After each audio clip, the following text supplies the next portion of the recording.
ఒకటి కాదు, రెండు కాదు, 12 ఏళ్ల నుంచి వరుసగా 16 సిరీస్ విజయాలు, అందులో 7 క్లీన్ స్వీప్స్. సొంత గడ్డపై టెస్టుల్లో పుష్కర కాలంగా ఇండియా ట్రాక్ రికార్డ్ ఇది. 2012లో అలిస్టర్ కుక్ కెప్టెన్సీలోని ఇంగ్లాండ్ చేతిలో 1-2తో ఓడిన తరువాత మరే జట్టు మనల్ని జయించలేకపోయింది. టీమిండియా విజయయాత్రకు ఇప్పుడు మళ్లీ ఇంగ్లాండ్ జట్టుతోనే సవాల్ ఎదురవనుంది. 5 టెస్టుల సిరీస్లో భాగంగా గురువారం నుంచి ఉప్పల్ స్టేడియంలో జరిగే తొలి మ్యాచ్లో ఇంగ్లాండ్ను ఇండియా ఢీకొట్టనుంది. కొన్నాళ్లుగా ఇంగ్లాండ్ బజ్బాల్ స్టైల్తో టెస్టుల్లోనూ దూకుడుగా ఆడుతుంది. దీనికి తమ ప్రధాన ఆయుధమైన స్పిన్ బాల్తో చెక్ పెట్టాలని ఇండియా ప్లాన్ రెడీ చేసింది. 2012 నుంచి స్వదేశంలో ఆడిన 44 టెస్టుల్లో 3 ఓడిన టీమిండియా ఎలాంటి ప్రత్యర్థినైనా వణికిస్తోంది. తమకు అనుకూలించే పిచ్చులపై బౌలర్లు ఆదరగొడుతున్నారు. అదే టైంలో బ్యాటర్లు టన్నుల కొద్దీ రన్స్ రాబడుతున్నారు.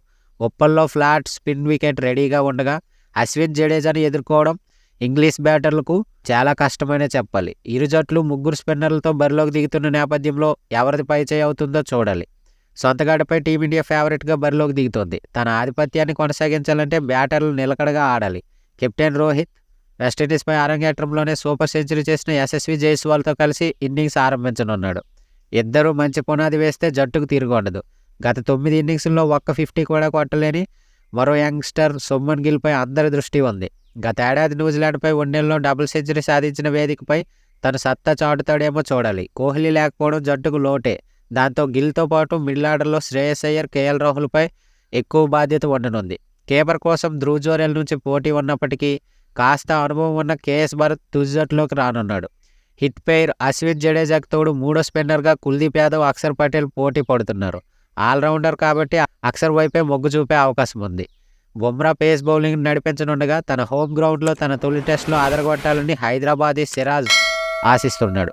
అయితే ఈ స్టేడియంలో టీమిండియాకు మంచి ట్రాక్ రికార్డే ఉంది. ఇక్కడ ఆడిన 5 టెస్టుల్లో ఒక్కసారి కూడా ఓడిపోలేదు.